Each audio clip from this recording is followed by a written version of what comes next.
Hello, babies! Tagal na, no? Ayaw ko na kasi mag-senior minds. Ang tagal nang hindi nagsi-senior mind talks ang inyong mommy. Because I felt that parang walang kwenta naman. Babies, kindly like and share and follow lang po. Comment reactions kasi binabayaran ako ni Meta first and foremost. It's not because that I'm being paid by Meta. Kaya po ako nag-senior minds. Hindi po. Alam nyo, na-inspire lang ako today.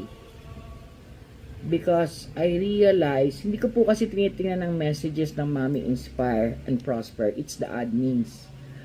Ngayon ko nakita na talagang ang dami nilang tanong. Bakit na daw ako hindi nagsi-senior mind talks? Palagi lang daw bag talks, post, and selling, etc. I really forgot. Kasi para din po akong na-drain. Elderly, senior, alam nyo naman. But, there was one message that I received in Mommy Inspire with one of our babies. A baby of Mommy Inspire and Prosper. Tatawagin ko na lang po siyang pangalan, Tulay. For the sake na wala naman po akong approval na sabihin ang kanyang pangalan. Okay? Baby Tulay is what I call also a senior, pero younger than me. Rich. Lahat po na-achieve na niya sa buhay niya. We became, nakita namin or we become, naging baby ko siya because she keeps on adopting my bags during the pandemic. And I started calling her Tulay. In English, Bridge. Which up to now, I still call her. It's been a long time na hindi kami nag-uusap because both were busy nung nagbukas ang mundo. But then, a few days ago, message me and ask me, palambing naman, Mommy, if you can give a prayer for me. So, I said, of course. What is the prayer intention? I will not be very specific with the adversity, but it's a health adversity or sakit. Okay? Isa pong sakit na talagang kinatatakutan nating lahat. Pero she's meeting it head on. Isa lang po ang nag-imprenta sa ulo ko. Wala po siyang problema sa support sa pera, family love, bahay, everything. Lahat po nasa kanya. Except God allowed a health adversity. Siguro not siguro. God allowed it to happen para maalala naman niya si Papa God. And she remembers it dahil she became very, very close. It started May. Minessage niya ako this August lang. And sabi nga niya sa akin, Mommy, I have surrendered it all to God. Kaya lang, I have this, I'm fighting. What I'm fighting is the doubts and the fears. Ang pag-aagam-agam, ang pagkatakot na ini-implant ng demonyo. The demons in our brains, in our life. Sabi ko, anak, sige lang, hold on, accept the challenge in Jesus' name, and the powerful intention of intercession of mahal na ina, and go on. Go on. Hindi natin alam ang plano sa buhay nating lahat. And she said yes. And she's fighting. But babies, if you were in her position, if I were in her position, talaga akong madaling sabihin na accept and let the will of God happen. Pero ang utak natin ay isang katutak na cobwebs. Sabi nga talaga, if you have an idle mind, that is the playground of the demons. Pero talaga pong mga idol, especially when you're in pain. When you fear that shortened na ang life mo because of this adversity of illness, shortened, how about your child? How about this? How about that? How about this? How about that? Di ba question lahat? Pero what is the answer to this? Madali pong sabihin. Kahit ako, madali ko sabihin. Let go, let God. As I always say, during the pandemic. But do I believe it? Noon, palagay ko hindi masyado.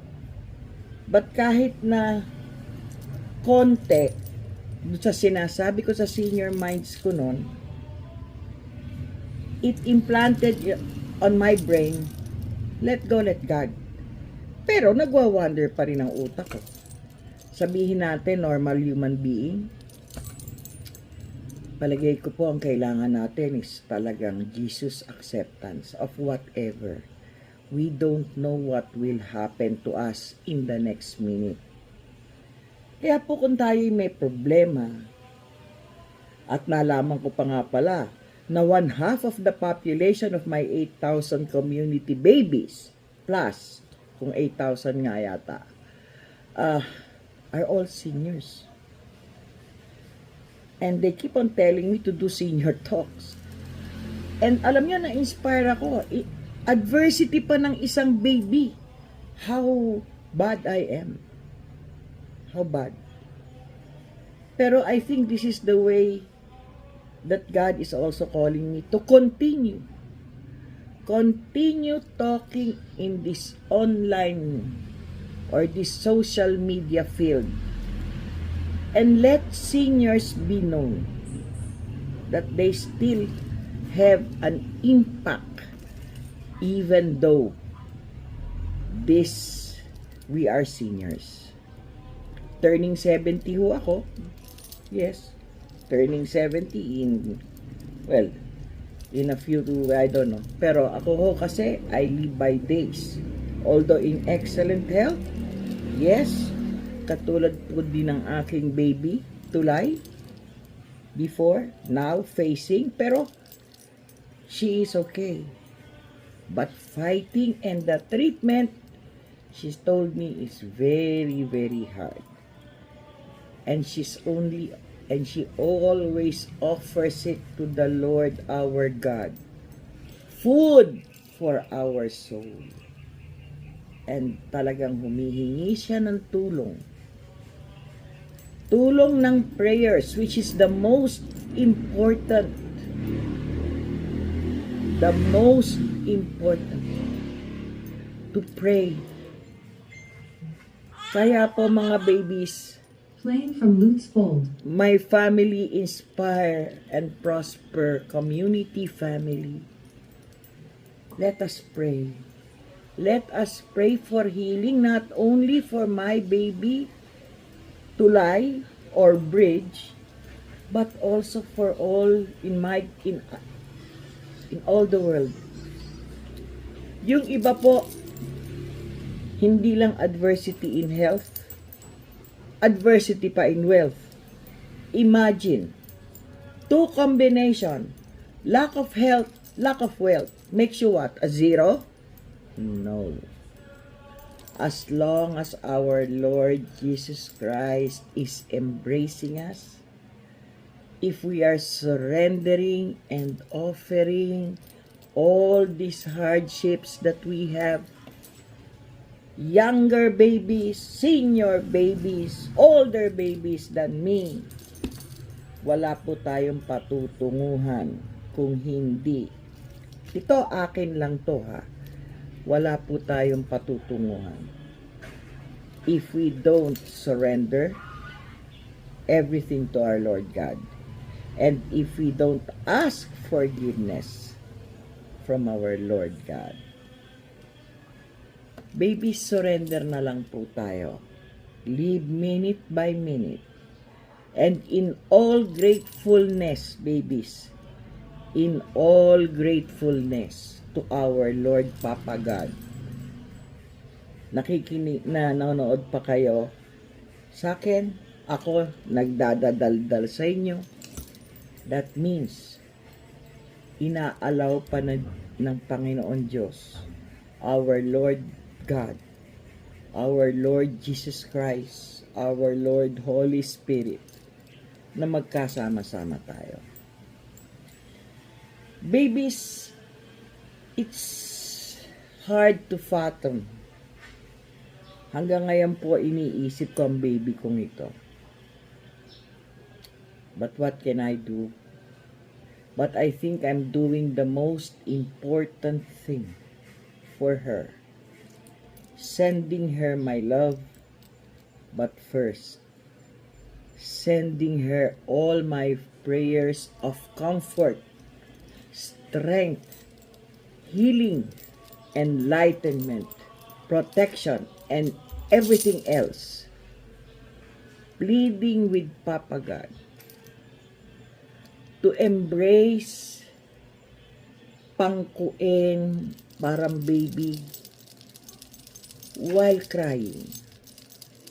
Visualize niyo yan.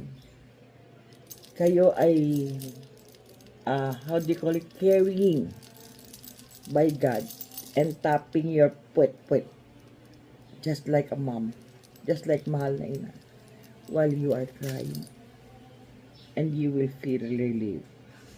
So babies, kung up to now you're still listening, you're still here, kindly send a prayer, even after a prayer. Jesus, tulay. Alam na po ni Jesus yun. And to you, my dear baby, may your name or be a bridge to all of those who are undergoing adversities, whether in health, whether in wealth, whether in kung ano-ano relationship. The word bridge,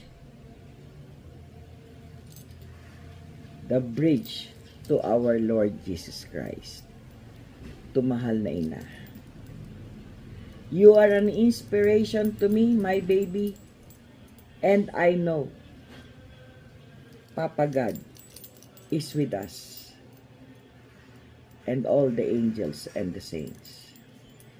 So babies, please also pray for me to continue this Senior Mind Talks. I am not after popularity. I am only after the food for my soul when I go. That is to talk about and to impart kahit sa isang baby ko lang, to surrender to our Lord God. Babies, pasensya na po. To my baby Tulay, you inspired me to start again Senior Mind Talks. I love you all, my dear baby community, Mommy Inspire community, I love you all. Pahingi po ng like, share, or comment reactions, if you may. And again, Deo gracias, till we see each other again, hoping that Senior Minds will, pag po kasi inspired by God, yun po ang feeling ko. Nagkakaroon po ako ng talk. Pero pag hindi, alam nyo na. Again, babies. Bye-bye. Senior minds tuloy. You see how the mind of an elderly work? Ganyan po ang inyong mga ina, lola, etc. to the younger gen. So make them feel important. A senior can still do talks. Yes. Kaya po, babies, in my community, Mommy Inspire and Prosper community, join us. And let us live 1 minute at a time. And surrender all the times to our Lord God. Mas madali po ang buhay. So babies, again, Deo gracias. I love you. God willing, till our next talk.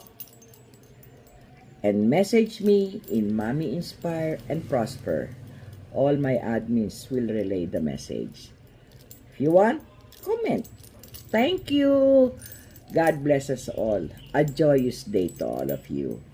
Goodbye, babies. Baby Bridge, you're my inspiration. Bye.